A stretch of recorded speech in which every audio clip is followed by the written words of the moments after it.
Good evening, my dear friends. I welcome you all to the Hindu and the Businessline editorial analysis on June 23rd, 2022. The first editorial is common for both the Hindu and the Businessline. It narrates and just outlines the poignant appeal of a woman who has battled all social adversities, the regional disparities, and personal trauma of her personal life to occupy the highest constitutional seat in India. Yes, you have guessed it right.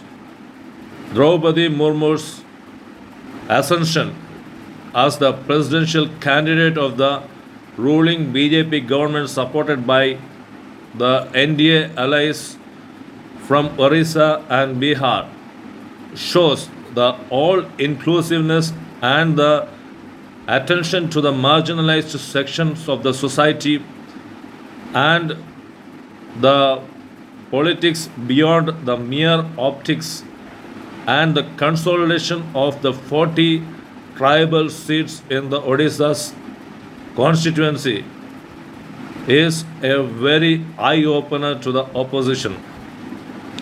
The Hindu points out that this was the opportunity for opposition to show its political acumen to select a candidate which could match the inclusiveness and the social outreach of the BJP government at the center. However, the opposition has failed to reap the benefits, reap the opportunity out of the present opportunity.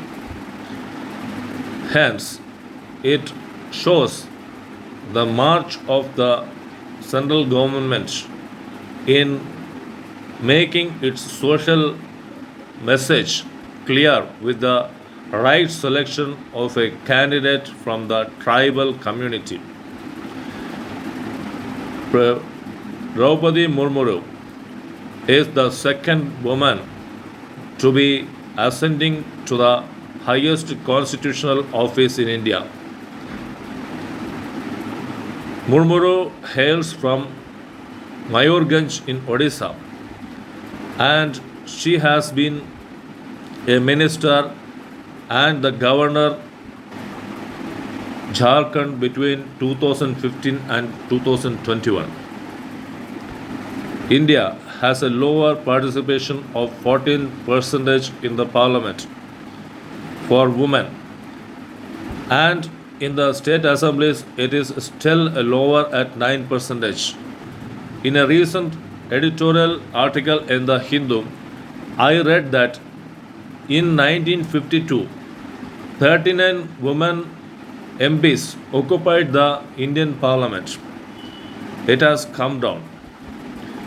The world average of women representation in the parliament and assemblies taken together is 24%. So, this kind of ascension of a woman from the lower ranks of the society and regional backwardness to the highest constitutional office is the lesson India can give to the outer world.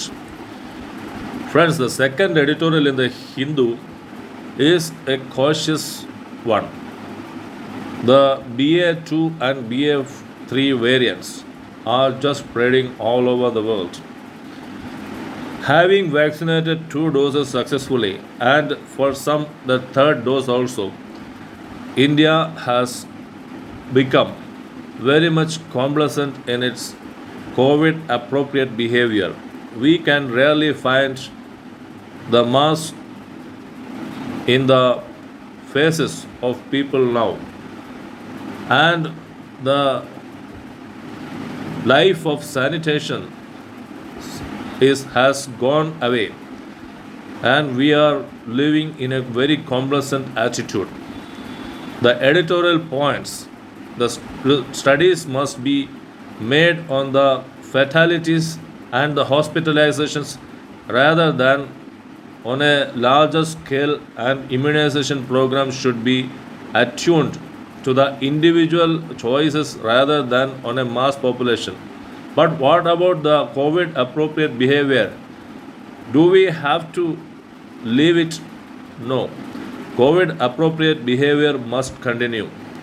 COVID appropriate behavior is here to stay.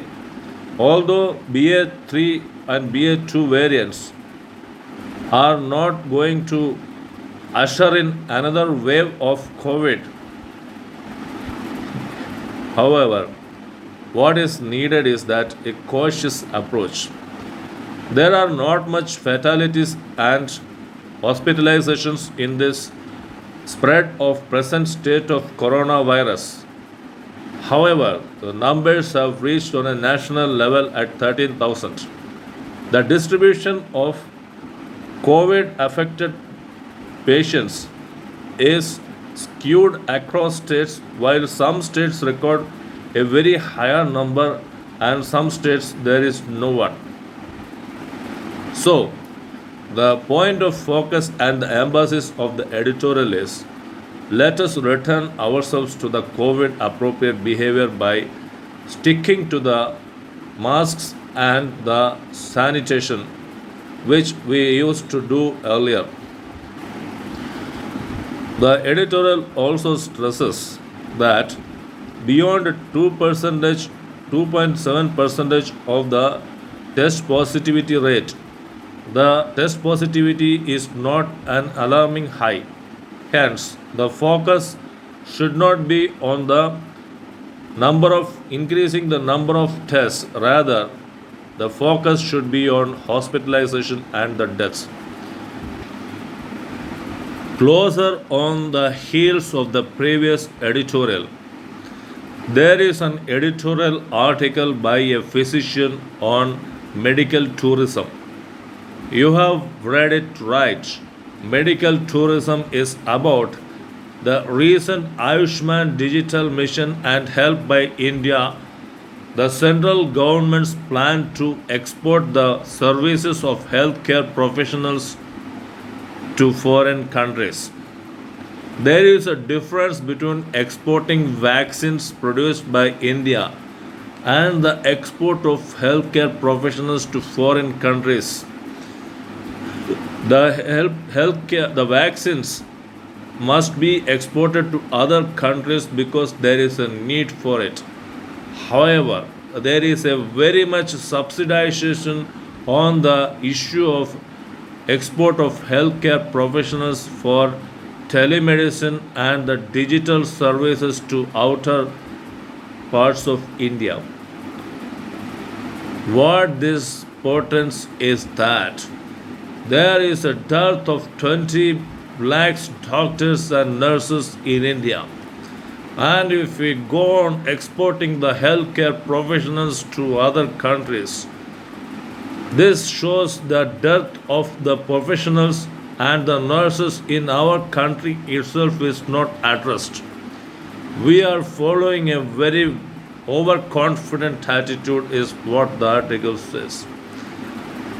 Rather than exporting this medical tourism, why should not we heal the ailments of the nation rather than before we embark on our journey to heal the health of the or illness of the whole world, which we are striving to do now?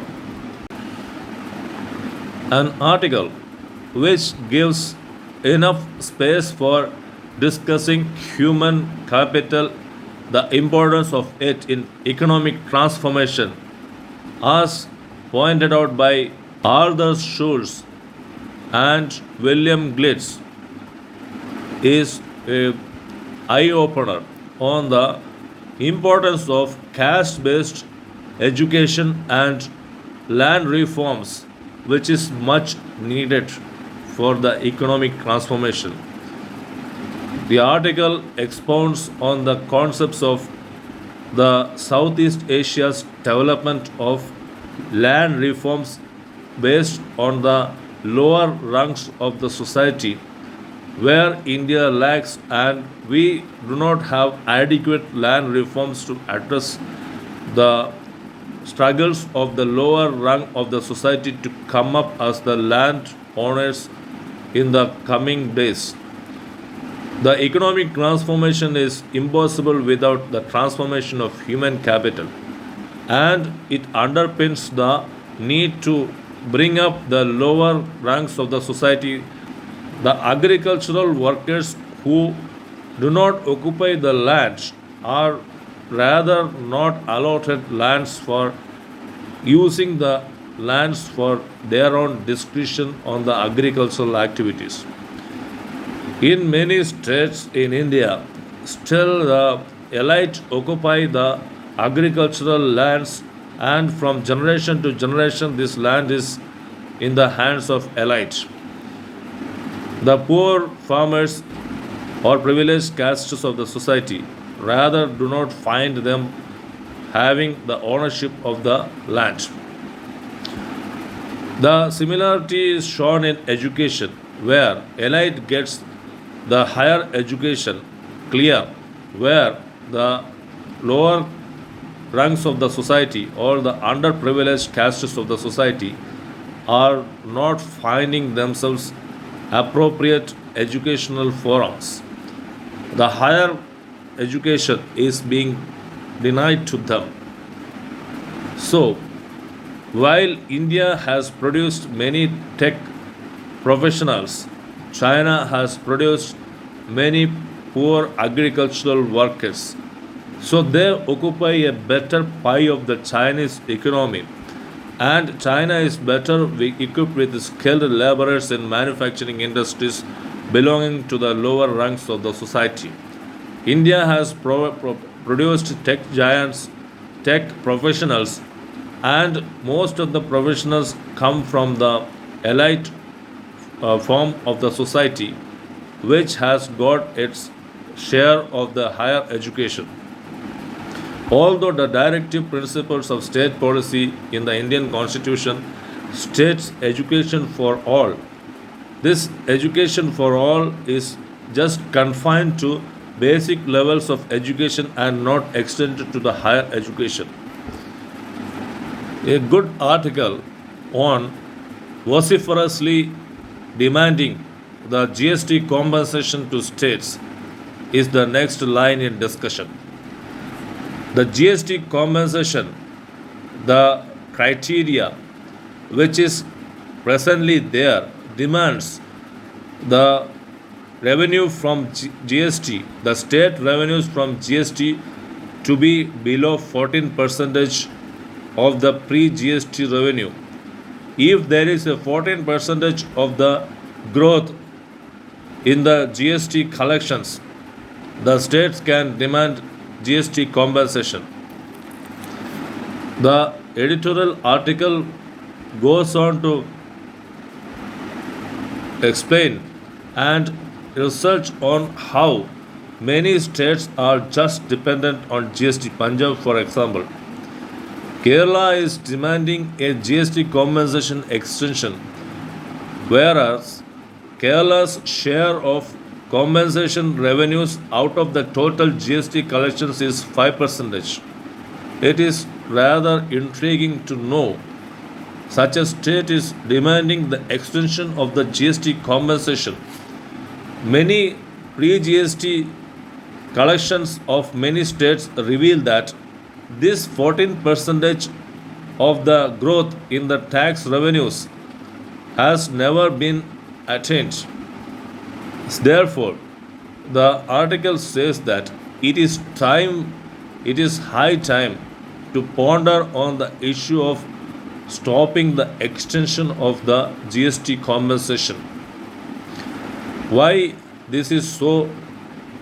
Because the GST compensation is becoming a heavy burden on the central government. The GST compensation is based on a very higher rate of GST growth. That is, if 14% growth is not achieved, then the compensation can be awarded.